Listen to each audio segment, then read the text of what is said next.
South India Shopping Mall, The Wedding Mantra, Sarikotta Wedding Collection, South India Shopping Mall.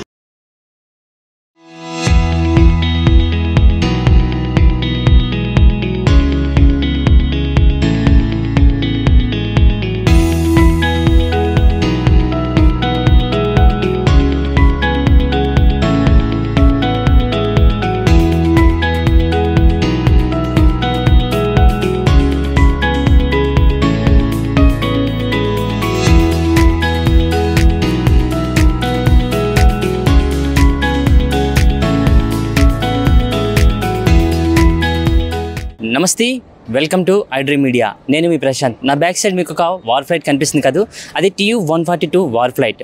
ఇది దేశ రక్షణ వ్యవస్థలో 29 సంవత్సరాల పాటు తన యొక్క సేవలు అందించింది ఈ యొక్క TU-142 వార్ ఫ్లైట్. ఇప్పుడైతే మాత్రం ఇది విశాఖలో ఒక మ్యూజియంగా కూడా ఏర్పాటు చేశారు. ఇదైతే సమ్మర్ సీజన్ కావడంతో ఎంతోమంది టూరిస్టులు అయితే ఈ యొక్క వార్ ఫ్లైట్కి రావడం అయితే జరుగుతుంది. సో అసలు వార్ ఫ్లైట్ లోపల ఎలా ఉంటుంది, లోపల సోల్జర్స్ ఎలాంటి జాగ్రత్తలు తీసుకుంటారు, దేశాన్ని ఎలాంటి రక్షిస్తారు అనే విషయాలు అయితే మాత్రం ఈ వార్ ఫ్లైట్ మ్యూజియంలో అయితే చాలా భద్రపరచడం అయితే జరిగింది. సో ఒకసారి కూడా మనం ఈ వీడియోలో చూద్దాం. ఇక్కడైతే దీనికి సంబంధించి క్యూరేటర్ గారు కూడా ఉన్నారు. ఈ యొక్క వార్ ఫ్లైట్కి సంబంధించి మరిన్ని విశేషాలు అయితే మాత్రం ఆయన తెలుసుకొని అయితే మనం మాట్లాడదాం. నాతో పాటు మీరు వచ్చాను.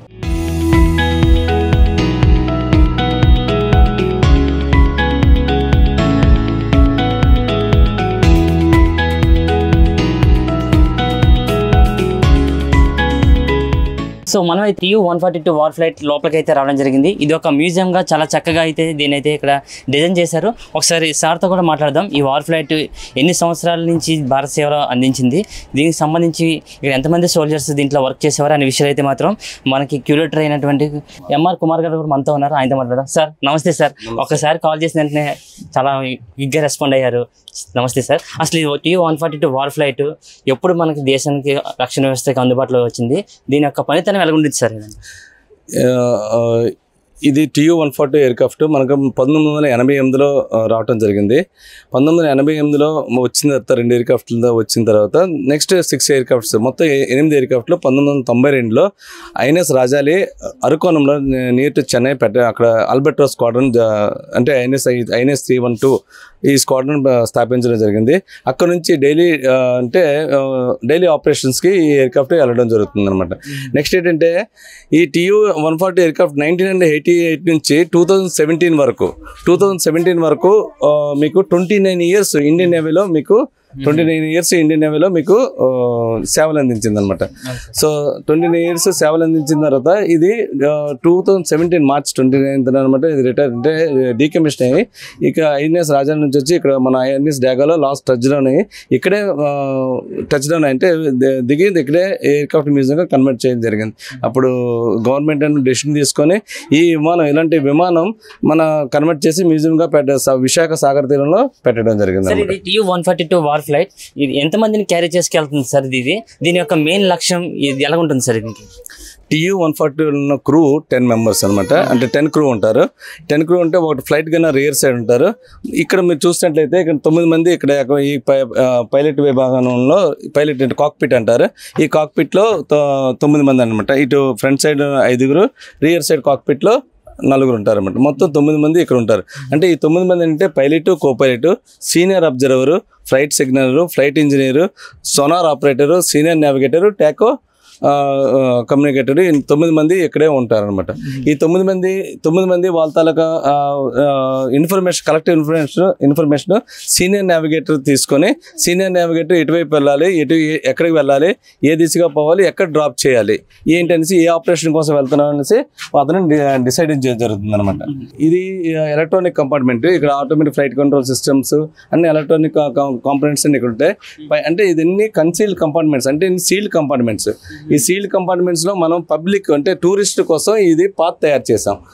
ఎక్విప్మెంట్ అంతా రిమూవ్ చేసి ఈ యుద్ధ విమానాన్ని ఇలా తయారు చేసి మ్యూజియంగా కన్వర్ట్ చేయడం జరిగింది అనమాట. సార్ ఇది ఎంతసేపు గాల్లో ఫ్లై చేస్తుంది సార్? దీనికి ఎలాంటి ఇన్స్ట్రక్షన్స్ ఇలాంటివి ఏమైనా ఉంటుందా సార్ దీనికి? ఇది ఒక పక్షి, ఒక సీబర్డ్ ఆధారంగా తయారు చేయడం జరిగింది. సీబర్డ్ ఆల్బర్ట్రోజ్ పేరు. అది గాలిలో 16 గంటల 45 నిమిషాలు ఫ్లై చేస్తుంది. దాని తర్వాత ఏంటంటే ఈ ఎయిర్క్రాఫ్ట్ కూడా 16 గంటల 45 నిమిషాలు ఫ్లై చేయడం జరుగుతుంది. అండ్ ఇదేంటంటే ఫర్దర్ ఫ్లై చేయాలంటే మనకు నోస్ సైడ్ అనమాట రిజిడ్ బూమ్ ఉంటుంది. ఆ రిజిడ్ బూమ్ ద్వారా మీకు ఇంకో 24 hours అంటే ఇంకొక ఎక్స్టెండ్ చేసి 24 hours ఫ్లై చేయడం జరుగుతుంది. ఈ ఎయిర్క్రాఫ్ట్ ఏంటంటే గాలిలో అన్ని 4 ఇంజిన్స్ షట్ డౌన్ చేస్తే 1 గంట వరకు గైడింగ్ కూడా చేయగలం. సో కెపాసిటీ ఉందన్నమాట. ఇది ఇక్కడ ప్లాన్ బి 150 ఉంది సార్. ఏం సార్ ఇది అసలు? ఇది యాక్చువల్గా కార్గో కంపార్ట్మెంట్, అమ్యునిషన్ కంపార్ట్మెంట్ అనమాట. ఈ కార్గో కంపార్ట్మెంట్ ఏంటంటే మనకి PLA ప్లామ్ బాంబ్స్ ఉంటాయి. ఇది ఫ్రీ ఫాల్ బాంబ్స్ అనమాట. అంటే డైరెక్ట్గా మనకి డ్రాప్ చేసుకొని ఇది మనకి సర్ఫేస్ ఆఫ్ సబ్మెరైన్స్కి ఆబ్జెక్ట్స్ని మనకి డిస్ట్రాయ్ చేయొచ్చు. ఆల్సో సముద్రం ఉన్న వాళ్ళని కూడా డిస్ట్రాయ్ చేయదు. ఫ్రీ ఫాల్ అనమాట. మనకి గైడెడ్ కాదు. గైడెడ్ అనేది APR-2 మిజైల్స్ కూడా ఉంటాయి. ఇందులో సోనోబాయ్స్ కూడా పెట్టుకోవచ్చు. సోనోబాయ్స్ ద్వారా కూడా సోనోబాయ్స్ యాక్చువల్గా మనకి సబ్మెరైన్స్ కి డిటెక్ట్ చేయడానికి వాడతారు. సముద్రంలో గర్భంలో దాగున్న సబ్మెరైన్స్ టార్గెట్ చేస్తుంది సార్. ఇది టార్గెట్ అంటే సోనోబాయ్స్ ద్వారా కనుక్కుంటుంది ఎక్కడ ప్లాట్ చేసే సబ్మెరైన్స్ ఉన్నాయని కనుక్కొని హెడ్ క్వార్టర్స్ కి చెప్పడం జరుగుతుంది. ఇవన్నీ sonobuoys, passive sonobuoys and active sonobuoys, semi active sonobuoys అని 3 రకాలుగా ఉంటాయి. సోనోబాయ్స్ డ్రాప్ అయిన వెంబడే అది విత్ బ్యాంగ్ అనమాట 3 పార్ట్లుగా విడిపోయి 30 మీటర్ డెప్త్ వెళ్ళిన తర్వాత అది సౌండ్ వేసి నీటిలో వదులుతుంది. అది వెళ్ళి ఆబ్జెక్ట్ తగులుతుంది. అది సోనోబాయ్ అవని, ఫిష్ అవని, రాక్ అవని, లేకపోతే నెక్స్ట్ ఎనీథింగ్ స్మాల్ బోట్ అవని ఆ ఇన్ఫర్మేషన్ ప్రొసెస్ చేసి రేడియో సిగ్నల్ ద్వారా ఎయిర్క్రాఫ్ట్కి పంపించడం జరుగుతుంది అనమాట. సో ఇది ఆస్ట్రో నావిగేషన్ సిస్టమ్ అంటే మనకి ఏదైనా కంపాస్ సిస్టంలో ప్రాబ్లమ్స్ వచ్చినా, ఎర్రర్స్ వచ్చినా సరే ఆస్ట్రో నావిగేషన్ సిస్టమ్ ఏంటంటే ఇది మన 7 స్టార్ కన్సలేషన్ 7 స్టార్స్ ఉంటాయి. ఆ 7 స్టార్స్ ద్వారా మనకి రీడ్ చేసి మనం ఎంత దూరం ఉన్నా సరే మన ల్యాండ్కి అంటే మన మన బ్యాక్ టు మన ఎండ్ వచ్చేవచ్చు అనమాట. మన ల్యాండ్కి తిరిగి సేఫ్గా రావచ్చు అనమాట. అంటే in case of compass system fails అది అందుకు ఉపయోగపడుతుంది అనమాట. ఇది ఇప్పుడు మీరు చెప్పారు అంటే ఒక పక్షిని చూసి మేము ఇది తయారు చేసి దేశ రక్షణ వ్యవస్థలోకి పెట్టారంటారు. సో ఇది దేశానికి రక్షించినంతగా కూడా శత్రువుల గుండెల్లో ఒక వణుకు పుట్టించిందని అనుకోవచ్చా సార్? ఇది యాక్చువల్గా యుద్ధ విమానమైనా సరే ఇది ఫైటర్ జెట్ కాదు, కానీ ఇది సెల్ఫ్ ఒక 16 నెంబర్స్ సోనోబాయ్స్ ప్లామ్ బాంబ్స్ 16 నెంబర్ అంటే 2 నెంబర్ APR-2 మిజైల్స్ తీసుకెళ్ళడం జరుగుతుంది. సో దానికి ఆ విధంగా ఆపరేషన్స్ యాక్చువల్గా లాంగ్ రేంజ్ మ్యారిటైమ్ రికగ్నైజెన్స్ కోసం యూజ్ చేస్తారు. మన LOC ద్వారా ఏ మ్యారిటైమ్ మన కోస్టల్ లైన్లో నేషనల్ సేఫ్ గార్డ్ చేయడానికి మన ఎక్కడెక్కడ సముద్రంలో సబ్మెరైన్స్ ప్లాట్ అయ్యాయో అవన్నీ డిటెక్ట్ చేయడం జరుగుతుంది. Also it will go for the aerial surveillance కోసం కూడా వెళ్తుంది. ఈ యుద్ధం మనం operation cactus, operation Kargil, operation Parakram కూడా పార్టిసిపేట్ చేసింది. మనం 2011లో యాంటీ పైరసీ ఎయిర్క్రాఫ్ట్ డిప్లాయ్ చేయడం కూడా జరిగింది అనమాట. ఈ చాంబర్ అంటే దేనికి యూజ్ అవుతుంది సార్? ఈ చాంబర్ అంటే ఇది ఫైర్ ఎక్స్టింగ్విషర్ CV2 సిలిండర్స్ అనమాట. ఈ CV2 in case of aircraft లో ఫైర్ అయితే ఇది ఆటోమేటిక్గా యాక్టివేట్ అవుతాయి. మాన్యువల్ కూడా ఆపరేట్ చేసుకోవచ్చు. సో ఈ కంపార్ట్మెంట్ లో fire extinguishers and as well as మీకు చూస్తున్నారు ఇవన్నీ ఎయిర్ బాటిల్స్ ఏదంటే ఎయిర్క్రాఫ్ట్ లో ఇవన్నీ ఎయిర్ ఆపరేటెడ్ డోర్స్ కాబట్టి మన different type of air bottle use చేస్తాం. అన్ని డోర్స్ మీరు చెప్పాను కదా ముందు, ఎయిర్క్రాఫ్ట్ లో కంపార్ట్మెంట్స్ అన్ని కన్సీల్డ్గా ఉంటాయి, సీల్డ్ అయిపోతాయి. ఏ డోర్స్ అయినా సరే మీరు కింద నుంచే మీరు డోర్స్ ఓపెన్ చేసి క్లోజ్ చేయవలసి వస్తుంది. So any rectification can be done through downward. అంటే మీకు ఏంటి కింద నుంచి టెక్నీషియన్ వస్తారు, దాని తర్వాత పర్టికులర్గా రెక్టిఫై చేసి మళ్ళీ కింద నుంచే అంటే ఆ డోర్ నుంచే వెళ్ళిపోతారు అనమాట. So there is no through and through passage అనమాట ఇన్ ది ఎయిర్క్రాఫ్ట్. సో అలాగే మీకు మీ వెనక భాగం చూస్తే ఇక్కడ మీకు హై రెజల్యూషన్ కెమెరా ఉంది. ఇక్కడ ఇదేంటే పర్ 1 minute 1000 snaps తీసుకుంటుంది అనమాట. 1 minute 1000 snaps also digitally record చేస్తుంది అనమాట. సో ఇది రికార్డ్ చేయడం జరుగుతుంది. ఇదే మన కార్గిల్లో ఒక హైలీ కంట్రిబ్యూట్ చేసింది. మన ఏరియల్ సర్వేలెన్స్ ద్వారా ఎక్కడెక్కడ మన యుద్ధ పోస్టులు ఉంటాయి ఇవన్నీ చేయడం జరుగుతాయి. ఇది ఆక్సిజన్ ట్యాంక్స్ ఇవన్నీ మనకి లిక్విడ్ ఆక్సిజన్ ట్యాంక్స్ క్యారీ చేస్తారు. ఈ ట్యాంక్ 3.5 kgs ఆక్సిజన్ క్యారీ చేసి ఎందుకు చేస్తారంటే ఎయిర్క్రాఫ్ట్ హై ఆల్టిట్యూడ్ ఫ్లై చేసినప్పుడు ఆక్సిజన్ లెవెల్స్ తక్కువైనప్పుడు సో ఈ ట్యాంక్స్ ద్వారా క్రూ మెంబర్కి ఇనఫ్ ఆక్సిజన్ సప్లై చేస్తుంది. సో ఆటోమేటిక్గా హై అల్టిట్యూడ్కి వెళ్ళినప్పుడు ఆటోమేటిక్గా ఆన్ అవుతాయి, లేదా మాన్యువల్ కూడా ఆక్సిజన్ లెవెల్ తక్కువ ఉంటే పైలట్ ఆపరేట్ చేసుకోవచ్చు అండి. ఆక్సిజన్ ఎంత ఫీట్ల వరకు కూడా ఇది ఎగురుతుంది సార్? ఇది మోర్ దెన్ 50,000-60,000 వరకు వెళ్తుంది. అండ్ లో లెవెల్ ఫ్లై మనం యాక్చువల్గా మనం ఎందుకు యూజ్ చేస్తున్నాం, ఈ turbo propeller long range aircraft ఎప్పుడూ లో లెవెల్లో ఫ్లైయింగ్ చేస్తాం. సముద్రం మీద నుంచి ఫ్లై చేస్తూ సముద్రం సోనోబాయ్స్ డ్రాప్ చేస్తూ సముద్రం ఉన్న సబ్మెరైన్స్ కనుక్కోవడానికి, అందుకే యాంటీ సబ్మెరైన్ వార్ఫేర్ అంటారు. అంటే లాంగ్ మ్యారిటైమ్ రికగ్నైన్స్ వెళ్ళి అండ్ వచ్చినప్పుడు ఏరియల్ సర్వేలో కూడా వెళ్తుంది. అంటే మోడ్ ఆఫ్ ఆపరేషన్ మనం ఏ ఆపరేషన్ కోసం వెళ్తున్నాం, ఒకటి సబ్మెరైన్ డిటెక్ట్ చేయడానికి వెళ్తున్నాం, లేకపోతే ఏరియల్ సర్వేలెన్స్కి వెళ్తున్నాం అని చూసుకో. ఒకటి ఆల్సో ఎనీ కంట్రీ మనకు హెల్ప్ అడిగినప్పుడు అంటే aid, any country as aid will certainly give because of the long range aircraft కాబట్టి. So it's going for the certainly to deploy the aid కోసం డిప్లాయ్ చేస్తారు. నెక్స్ట్ ఆ రియర్ సైడ్ కంపార్ట్మెంట్ చూసారా, అందులో flight gunner మీకు 9 మంది crew ముందు కూర్చుంటారు, 1 క్రూ ఫ్లైట్ గన్నర్ రియర్ కూర్చుంటారు. అతను అతను ఒక్కడే అక్కడ 12 గంటలు కూర్చోవస్తుంది. ఎందుకంటే మన ఇండియాలో ఈ aircraft minimum flying hours is 11 hours 45 minutes and maximum is 14 hours 45 minutes మన ఫ్లై చేస్తుంది అనమాట. సో ఈ 11 hours ఆ ఫ్లైట్ గన్నర్ ఒక్కరే అతను కూర్చోవాలి. And also every 3 minutes he has to ping to pilot. Otherwise ఏంటనుకుంటారు, పైలట్ అతను పడుకునే అంటే స్లీపింగ్ మోడ్లోకి వెళ్ళిపోవాలి, లేకపోతే అన్కాన్షియస్ అయిపోవాలి. సో అందుకోసం అనమాట every 3 minutes is to ping to pilot. And also flight gunner ఏంటంటే వెనక నుంచి మనకి డిఫెండ్ చేయడానికి, ఏదైనా సరే మన అటాక్ వచ్చినా సరే మన యాంటీపైరసీ డ్యూటీస్కి వెళ్ళినప్పుడు మన హైజాకర్స్కి అనమాట రియర్ సైడ్ గన్ నుంచి అంటే 23mm heavy machine guns double barrel gun వెనకతలు ఉంటుంది. సో అతను అక్కడ నుంచి ఆపరేట్ చేసి యాంటీపైరసీ హైజాకర్స్ అంటే ఎవరైతే సముద్రంలో దొంగలు అంటారు కదా వాళ్ళని షూట్ చేయడానికి అతను ఉపయోగపడతారు. అతను ఈ 11 hours అతను ఓన్ ఫుడ్, అతను ఓన్ వాటర్ బాటిల్, అతను ఓన్ యూరిన్ బాటిల్ అతనే క్యారీ చేసుకోవాల్సి వస్తుంది. That is toughest job in this aircraft అనమాట. ఈ క్రూ అంతా అనమాట ఈ 11 hours అనమాట విత్ ద ఎంటైర్ వాళ్ళ తరగ స్ట్రెంత్ అంతా వాళ్ళ ఎవ్రీ టైం అనమాట కంటిన్యూస్ మానిటరింగ్లో ఉంటారు, కంటిన్యూస్లో వాళ్ళ తరగ స్పాట్ రికగ్నైజేషన్లో ఉంటారు, వాళ్ళ సర్విలెన్స్లో ఉంటారు, వాళ్ళ రీడింగ్స్లో ఉంటారు. వాళ్ళంతా ఎక్కడ మీరు యాంపైర్ అవ్వాలన్నమాట.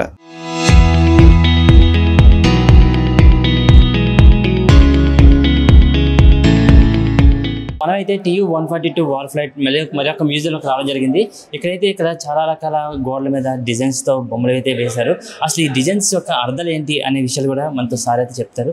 సార్ అసలు ఏంటి సార్ ఇది? ఇక్కడ డిజైన్ చూస్తుంటే కింద సబ్మెరైన్ ఉంది, ఇక్కడ TU-142 ఫ్లైట్ గాలిలో ఫ్లై చేస్తున్నట్టుంది. అసలు ఏంటి సార్ ఇదంతా కూడా? యాక్చువల్గా మనం ఎయిర్క్రాఫ్ట్ ఫిజికల్గా చూస్తాం. ఫిజికల్లో అంటే ఎయిర్క్రాఫ్ట్లో ఉన్న ఎక్విప్మెంట్స్ ఇక్కడ తీసి టూరిస్ట్కి మనకంటే ఎడ్యుకేట్ చేసి ఈ తాలూకా యుద్ధ విమానం అంటే మన భారత్కి ఎటువంటి సేవ చేసింది అనేసి 29 years సుదీర్ఘంగా ఎలాగ సేవ చేసింది ఎడ్యుకేట్ చేయడం జరుగుతుంది. అంటే దీని తాలూకా ప్రత్యేకతలు, దీని తాలూకా శక్తి సామర్థ్యాలు ఈ టన్నెల్లో ఎక్విప్మెంట్ పెట్టి మనం చెప్పడం జరుగుతుంది. ముఖ్యంగా మీరు చూస్తే మనం మీకు ముందుగా చెప్పాను 1988లో మనం 8 ఎయిర్క్రాఫ్ట్లు తెచ్చుకున్నాం. ముందుగా గోవాలో పెట్టి దానికి 92లోనే మనం అరకోణం అంటే చెన్నై దగ్గర అరకోణం INS రాజారాణి బేస్ ఉంది, ఆ బేస్లో షిఫ్ట్ చేసి అక్కడ నుంచి ఎంటైర్ స్క్వాడ్రన్ ఆపరేషన్స్ అక్కడ నుంచి స్టార్ట్ అయ్యాయి అనమాట. మనం 2017లో ఎయిర్క్రాఫ్ట్ 29 years సుదీర్ఘంగా ఇండియన్ నేవీకి సేవలు అందించి ఇది రిటైర్డ్ అంటే డీకమిషన్ అవ్వడం జరిగింది అనమాట. దాని తర్వాత ఇది మ్యూజియంగా కన్వర్ట్ అయ్యి విశాఖ సాగర్ తీరంలో మ్యూజియంగా కన్వర్ట్ చేయడం జరిగింది. మీరు చూస్తే ఎయిర్క్రాఫ్ట్ మీకు ఇది యాక్చువల్గా anti submarine warfare also aerial surveillance కూడా వెళ్తుంది అనమాట. అంటే maritime reconnaissance and aerial surveillance కూడా చేస్తుంది అనమాట. మీకు బేసికల్గా ఎందుకంటే సింబాలిక్గా అక్కడ సబ్మెరైన్ అండ్ ఫిష్ పెట్టడం జరిగిందంటే బర్డ్ తాలూకా ఫుడ్ ఫిష్ అనమాట, ఎయిర్క్రాఫ్ట్ తాలూకా టార్గెట్ సబ్మెరైన్, అందుకే సింబాలిక్గా ఫిష్ అండ్ సబ్మెరైన్ పెట్టడం జరిగింది అనమాట. సో మీకు మనం ఇప్పుడు సెకండ్ దీనికి వెళ్దాం. ఇది ఈ టన్నెల్ హెరిటేజ్ జోన్ అనమాట. ఈ అంటే దీంతో హెరిటేజ్ అంటే ఈ ఎయిర్క్రాఫ్ట్ తాలూకా సంబంధించిన వివరాలను ఇందులో చెప్పడం జరిగిందనమాట. సో ఇతని పేరు ఆండ్రూ టెప్లెవ్. ఇతను రష్యన్ సైంటిస్ట్ అనమాట, ఆల్సో ఆర్మీ ఆఫీసర్. సో ఇతను ఏరోనాటికల్ ఆఫీసర్ అనమాట. సో ఏరోనాటికల్ ఇంజనీర్ ఏం చేశారంటే ఇతను 10 years కంటిన్యూస్గా ఈ ఆల్బర్ట్ రోజ్ మీద రీసెర్చ్ చేసి ఈ తాలూకు క్వాలిటీస్ని ఇండక్ట్ చేశారనమాట. ఇండక్ట్ చేసి ఇతనే డిజైన్ చేసి ఎయిర్క్రాఫ్ట్ని తయారు చేయడం జరిగింది అనమాట. సో ఇతను క్రియేటివిటీగా ఆ బర్డ్ని అలాగే క్రియేటివ్ చేసి you can see the shadow of the aircraft. మీరు షాడోని మీరు చూడవచ్చు అనమాట. సో ఆ విధంగా అది ఎయిర్క్రాఫ్ట్ని డిజైన్ చేయడం జరిగింది. సో ఇటువైపు చూస్తే మీకు టెక్నికల్ డాటాస్ ఉంటాయి అనమాట. ఈ aircraft taluka maximum wait is the అంటే పేలోడ్ వెయిట్ అనమాట 185 ton. 180 cruising speed 920 km/h and this normal basic weight is 94 ton and the maximum fuel capacity is the 106,000 liters 106,860 liters fuel అనమాట use చేయడం జరుగుతుంది అందులో. So ఇది కంటిన్యూస్గా 17 hours 30 minutes మీకు వస్తుంది ఈ ఫ్యూల్. సో చెప్పండి. ఇది ఆ కాలంలోనే అత్యాధునిక టెక్నాలజీతో కూడుకున్న విషయాన్ని మనం చెప్పుకోవచ్చు కదా సార్? Yes, absolutely. ఇది 1988లోనే చాలా అంటే అడ్వాన్స్ టెక్నాలజీతో మన ఇండియా తీసుకురావడం జరిగింది. ఇప్పుడు 2000 దీనికంటే హైయర్ వర్షన్స్ అంటే దీని ఇది TU-140M, దీని హైయర్ వర్షన్ TU-160, అది న్యూక్లియర్ బేస్డ్.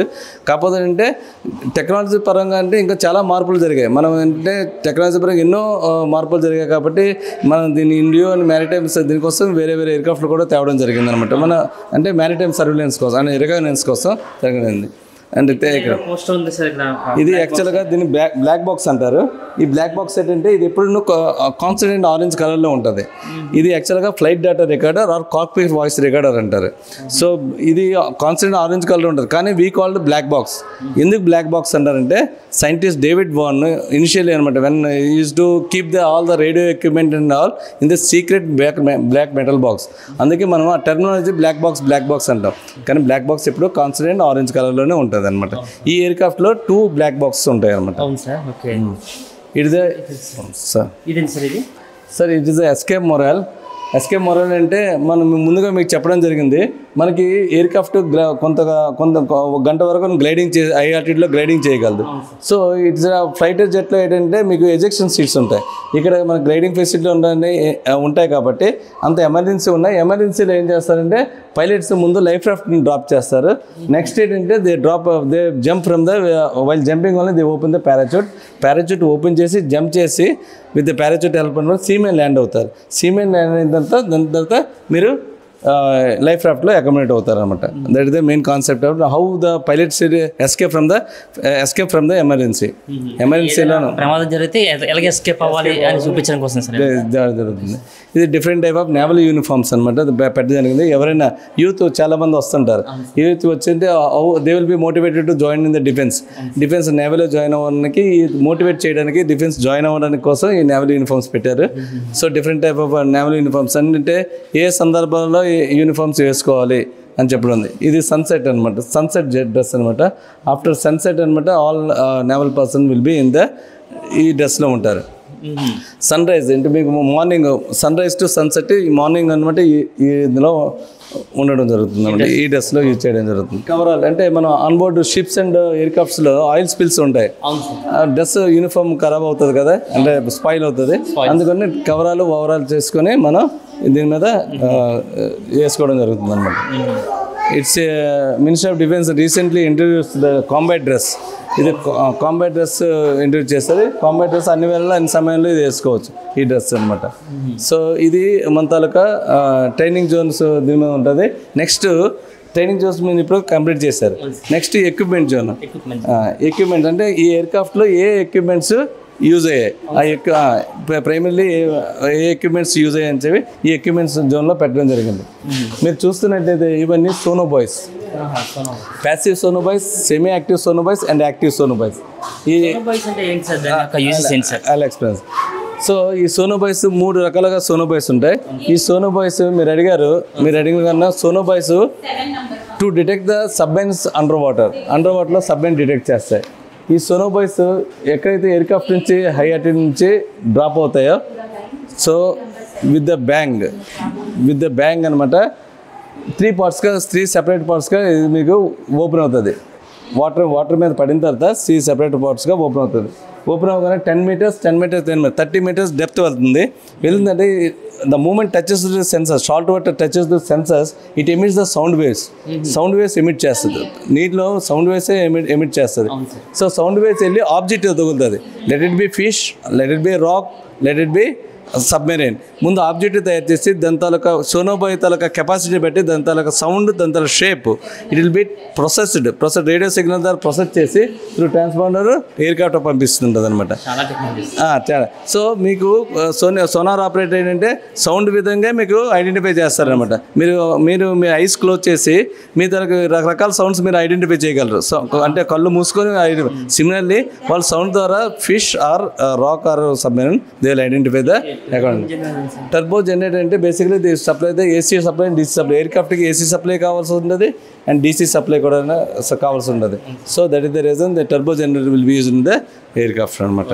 సో నెక్స్ట్ ఏంటంటే it's generally we call the మనం ఏంటంటే బ్లేడ్ అని పిలుస్తాం అనమాట. ఇది బ్లేడ్ అని general we call the blade అని పిలుస్తాం. ఇది is the technical name is the propeller. ఈ ప్రొపలర్ ఏంటంటే ఇట్ ఈస్ అంటే the blades will be connected to the hub. ఇది అంటే front and rear side 4 blades ఉంటాయి. ఇది entire unit will be connected to the hydraulic hub. ఈ entire unit ఏంటంటే ఈ షాఫ్ట్ కనెక్ట్ అవుతుంది. ఈ shaft will be rotating in the clockwise. But the blades అంటే propellers it will be rotating in the controversion. That is అంటే ఒకటి clockwise ఒకటి anti clock తిరుగుతుంది. అలాగా 4 ఇంజిన్స్ ఉంటాయి మీకు. Left side 2 engines, right side 2 engines ఉంటాయి. 4 engines ఉంటాయి. Each engine is the 15,000 SHP అంటే shaft horse power. And blades ఒక్కొక్క బ్లేడ్ అనమాట ఒక్కొక్క బ్లేడ్ 6,600 RPM రెవల్యూషన్ పర్ మినిట్లో తిరుగుతుంది. అంటే to lift that much weight of the air craft అంటే 185 టన్ ఎయిర్ క్రాఫ్ట్ మీరు లిఫ్ట్ చేయాలంటే దట్ మచ్ రిక్వైర్డ్ అనమాట. అంత పవర్ఫుల్ ఇంజిన్స్ కావాలి. ఇది టర్బో ఇంజిన్ అనమాట. టర్బో ఇంజిన్ NK-12 MP అనమాట. అంటే ఈ టర్బో ఇంజిన్ అంత పవర్ ఉంది కాబట్టి ఆ ఎయిర్ క్రాఫ్ట్ అంత లో లెవెల్ ఫ్లైయింగ్ అంత పవర్గా హై ఆల్టిట్యూడ్లో ఫ్లై చేయగలుగుతుంది అనమాట. మీకు ముందుగా చెప్పడం జరిగింది. ఇది లైఫ్ రాఫ్ట్స్. ఈ life rafts 5 man life raft, single man life raft and 6 man life raft. ఈ లైఫ్ రాఫ్ట్స్ కంపెనీ ప్యాక్ చేసి ఎయిర్ క్రాఫ్ట్లో ఓవర్ హెడ్ కన్సోల్ ప్యానల్లో పెట్టడం జరుగుతుంది.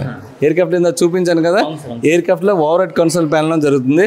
అది ఎప్పుడైతే ఎమర్జెన్సీ ఉందో they will cut the rope and they will throw it then the sea మీద వచ్చిన తర్వాత ఆటోమేటిక్ విత్ ఇన్ 18 సెకండ్స్లో అది కార్టేజ్ ఓపెన్ అయ్యి మొత్తం బోట్గా తయారవుతుంది అన్నమాట. So in case of if you happen to land in the mid sea, మీరు సముద్రం మధ్య భాగంలో మీరు యాక్సిడెంట్ అయ్యి మీరు ల్యాండ్ అయిపోయారు. అప్పుడు మీరుగా సర్వే అవ్వాలి. You have to survey your self to save your life first. So మీరు లైఫ్ రాఫ్ట్లో ఉంటారు. ఈ లైఫ్ రాఫ్ట్లో మీరు సేవ్ అవ్వాలంటే, మీరు సర్వే అవ్వాలంటే ఈ కిట్ సర్వైవల్ కిట్ ఉంటుంది. సో ఫస్ట్ అంటే మీరు సముద్రంలో మీరు బోట్లో ఉన్న తర్వాత మీ దగ్గరికి రెస్క్యూ టీమ్ ఆర్ హెల్ప్ ఏదైనా వచ్చినంత వరకు మీరు సర్వే అవ్వాలి.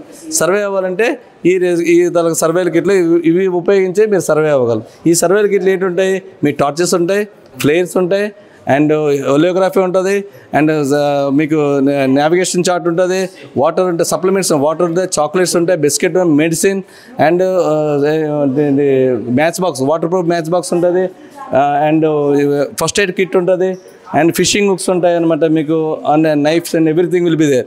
సో మీరు ఏంటంటే ఈ సప్లిమెంట్స్ ఏంటంటే మీకు ఎక్కువగా దాహం పడుతుంది అనుకో, so you have to take chip of water. So మీకు 18 గంటలు మీకు దాహం పట్టదు. మీకు ఎక్కువగా ఆకలి పడుతుంది అనుకో, మీకు ఒక చాక్లెట్ ఒక బిస్కెట్ తింటే మీకు 2-3 రోజులు ఆకలి పట్టదు. సో మీకు రెస్క్యూ మీకు హెల్ప్ వచ్చినంత వరకు మీరు సముద్రంలో మీరు సర్వే అవ్వాలి. మీకు ఇవన్నీ ఉంటాయి. ఇవన్నీ మీకు ఒకసారి పంక్చర్ అయిపోయింది అనుకో మన లైఫ్ రాఫ్ట్కి, మీకు రిపేరింగ్ కిట్ కూడా ఉంటుంది. So with air bottle you can fill it up you can అందులో ఉండొచ్చు. ఇంకా ఫర్దర్ మీకు అన్నీ అయిపోయాయి. మీకు ఫిషింగ్ బుక్స్ ఉంటాయి. మీరు ఫిష్ క్యాచ్ చేసుకొని రా ఫిష్ తినవలసి వస్తుంది. సో ఈ సర్వైవల్ అంతలో మీకు హెల్ప్ అంటే మీకు శాటిలైట్ ట్రాన్స్మిటర్స్ ఉంటాయన్నమాట. శాటిలైట్ ట్రాన్స్మిటర్ ద్వారా మీరు కమ్యూనికేట్ చేసుకోవచ్చు. సో ఇంత తాలూకా ఇవన్నీ ఉంటాయి. ఇది కూడా మీకు హెల్ప్ కాకపోతే అది వేరే విషయం. ఇది main undercarriage tyres and all and nose wheel tyres and all. So మీకు బాంబ్స్ కోసం చెప్పడం జరిగింది. Bombs and APR 2-year missiles కోసం చెప్పడం జరిగింది అనమాట. ఈ 2-year ఇది ఫ్రీ ఫాల్ బాంబ్స్ అనమాట to destroy the surface level of the submarine and it is a guided missile. APR 2E missile guided missile అనమాట. ఈ guided missile you can guide the target and you can send it to the missile అనమాట. So that is the main thing అనమాట ఇక్కడ ఉన్నది. సో ఇంకా further మీకు వస్తే ఇక్కడ వార్ జోన్ అంటే how the aircraft react with the situation. So aircraft ఎలాగ మీకు రియాక్ట్ అవుతుందంటే, సో మీకు ఎనిమీ సబ్మెరైన్ మీరు స్పాట్ చేశారు, ఈ ప్లాటెడ్ ద వన్ సబ్మెరైన్ ఉందా, you can freely drop the plan bomb. PLAB 150, you can drop it, you can destroy the enemy submarine. So you can see the chart over there. And also you can target I told you the rear gunner will be there in the aircraft.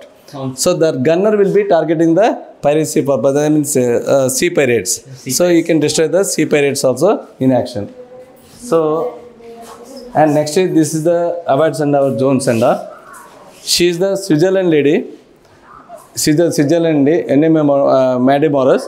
And మనం ఏంటంటే పిలుచుకుంటుంటే సావిత్రి అని పిలుచుకుంటాం. ఎందుకంటే ఈవిడ ఒక major general Ranjit కాన్కర్కి సాబ్కి మ్యారేజ్ చేసుకున్నారు, ఆర్మీ ఆఫీసర్ మ్యారేజ్ చేసుకున్నారు ఈవిడికి. ఎందుకు 1954లో ఈవిడికి government of India given a task to design all the seva medals. మనం ట్రైఫర్స్లో సేవా మెడల్స్ డిస్ట్రిక్ట్ సర్వీస్ కోసం, నెక్స్ట్ వాళ్ళ కరేజ్ కోసం వాళ్ళు మెడల్స్ ఇస్తారు కదా, ఈ మెడల్స్ ఈవిడే డిజైన్ చేసింది అనమాట.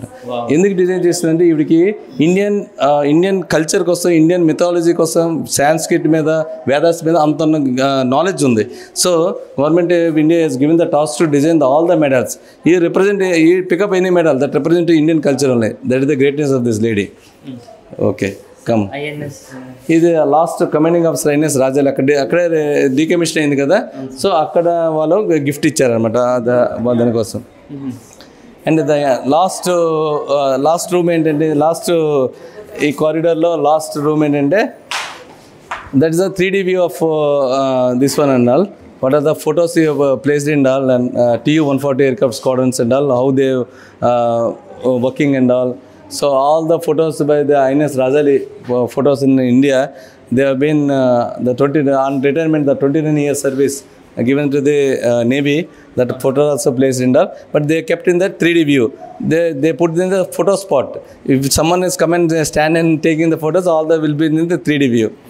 So and during the decommission, during the converting the museum, the aircraft touchdown on INS Daga విశాఖపట్నంలో టచ్డౌన్ అయింది. అక్కడే వాటర్ సెల్యూట్ ఇచ్చి ఈ ఎయిర్క్రాఫ్ట్ని last crew of the aircraft, ఈ ఎయిర్క్రాఫ్ట్ ఆ క్రూ మెంబర్సే ఫ్లై చేసుకొని ఐఎన్ఎస్ రాజా నుంచి విశాఖపట్నం రావడం జరిగింది.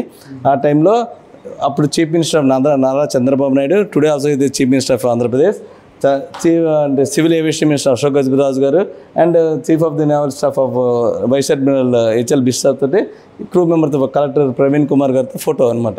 ఈ ఫోటో ఇది టచ్ డౌన్ అయినప్పుడు అదేంటంటే ఆ ఫొటోస్ అన్ని ఈ మ్యూజియం ఇనాగ్రేట్ 2017 ఏప్రిల్లో మ్యూజియంగా ఇనాగ్రేట్ చేశారు ఫార్మర్ రాష్ట్రపతి రామ్నాథ్ కోవింద్ సాబ్. సో ఈ has inaugurated this museum. So ఈ మ్యూజియం అలా పెట్టడం జరిగింది. ఈ మ్యూజియంలో రోజుకి 3,000 నుంచి 4,000 మంది విజిటర్స్ వచ్చి డిఫరెంట్ స్టేట్ నుంచి, అంటే west Bengal, Chhattisgarh, Orissa and Tamil Nadu, Kerala, different states నుంచి ఈ మ్యూజియం చూడడానికి రావడం జరుగుతుంది.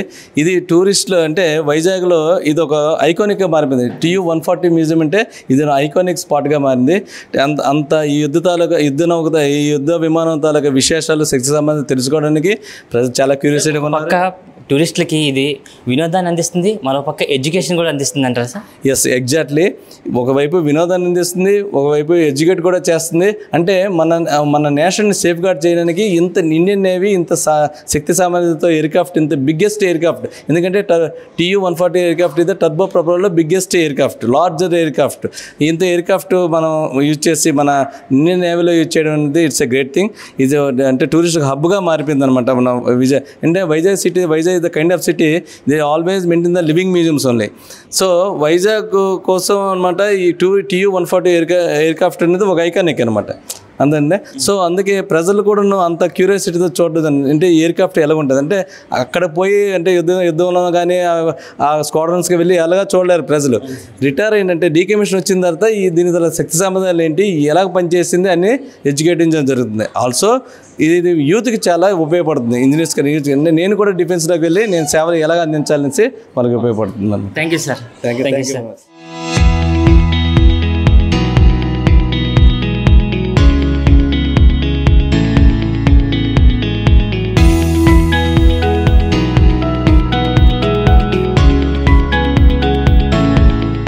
సో మనమైతే ఇప్పటి వరకు కూడా TU-142 వార్ ఫ్లైట్ లోపల ఎలాగుంటుంది, అక్కడ ఎంతమంది సోల్జర్స్ ఉంటారు, వాళ్ళ యొక్క లైఫ్ స్టైల్ ఎలాగుంటుంది అవన్నీ అయితే మనం చూసాం. సో ఈ చెప్పినంతసేపు కూడా సార్ అయితే ఒక బర్డ్ని చూసి మనం దీన్ని తయారు చేయడం అయితే జరిగిందని చెప్తున్నారు. అసలు ఆ బర్డ్ ఏంటి, అది ఎలాగుంటుంది అనే విషయాలు అయితే మనం ఇప్పుడు ఫర్దర్గా తెలుసుకుందాం. సార్ కూడా ఇప్పుడు మనతోనే ఉన్నారు. సార్ చెప్పండి సార్, TU-142 ఒక బర్డ్ని చూసి దీన్ని తయారు చేశారని చెప్తున్నారు సార్. ఆ బర్డ్ అసలు ఏంటి సార్, ఫర్దర్ ఇన్ఫర్మేషన్ ఏంటి సార్? ఈ TU-142 ఎయిర్క్రాఫ్ట్ ఇది యాక్చువల్గా నేను TU-142 aircraft museum entrance gate దగ్గర ఉన్నారు. ఈ TU-142 ఎయిర్క్రాఫ్ట్ అంటే ఈ ఎయిర్క్రాఫ్ట్ ఈ బర్డ్ పేరు అల్బర్ట్రోజ్. ఈ అల్బర్ట్రోజ్ ద్వారా జీవిత విధానం ఏంటంటే ఇది కంటిన్యూస్గా గాల్లో 16 గంటల 45 నిమిషాలు ఎగరగలుగుతుంది. అండ్ ఆల్సో ఎగురుతూ ఇది గ్లైడ్ చేస్తూ పడుకోవడం జరుగుతుంది అనమాట. దీని గాలిలోనే పడుకుంటుంది. సో దీని జీవిత విధానం అదే అనమాట. గాల్లో ఎగురుతుంటుంది, పడుకుంటుంది. అంటే లాంగ్ ఫ్లయింగ్ అవర్స్, అంటే ఎక్కువగా 16 గంటల 45 నిమిషాలు అంటే చాలా ఎక్కువ. ఒకటే ఇది అనుకుంటే ఒక 10,000 కిలోమీటర్లు ఒకే స్ట్రెచ్లో వెళ్ళిపోతుంది అనమాట. సో ఈ తాలూకా క్వాలిటీస్ ద సైంటిస్ట్, అంటే ఆ సైంటిస్ట్ పేరు ఆండ్రూ టుప్లెవ్. అందుకే TU అంటే టప్లెవ్ 140 is the mark of the aircraft. ఈ 142 ఎయిర్క్రాఫ్ట్ ద్వారా డిజైన్ చేయడం ఆండ్రూ టప్లెవ్ చేశారు. మీ ఆండ్రూ టప్లెవ్ సైంటిస్ట్ కోసం మీకు టన్నెల్లో చెప్పడం జరుగుతుంది. సో ఈ తాలూకా బర్డ్ తాలూకా క్వాలిటీస్ ఒకటి long flying hours and while gliding only it sleeps in the air. So ఈ రెండు క్వాలిటీస్ను ఆ ఎయిర్క్రాఫ్ట్లో ఇండెక్ట్ చేయడం జరిగిందనమాట. ఫర్దర్ మీకు టన్నెల్లో ఎక్స్ప్లెయిన్ చేస్తాను. Okay sir. నిజంగా ప్రస్తుతం ఉన్నటువంటి సమాజం దేనికి ప్రయారిటీ ఇస్తుంది? ఆర్థిక సంబంధాల చుట్టూ మాత్రమే తిరుగుతుంది. మళ్ళీ ఎన్నికలంగానే చాలా విరక్తి కలుగుతాం. మంచి అనిపిస్తుంది కదా, లేడీస్ కూడా ఛాలెంజింగ్ జాబ్స్ చేసినప్పుడు చాలా బాగుంటది. ట్రాఫిక్ అసిస్టెంట్స్ గా నియమించిన ట్రాన్స్జెండర్స్ అందరితో సాల్యూట్ చేయించుకుంటున్నారు. ఫుడ్ డెలివరీ ఇవ్వటానికి వెళ్ళినటువంటి డెలివరీ బాయ్ అనిల్ పై కళ్ళ ముందు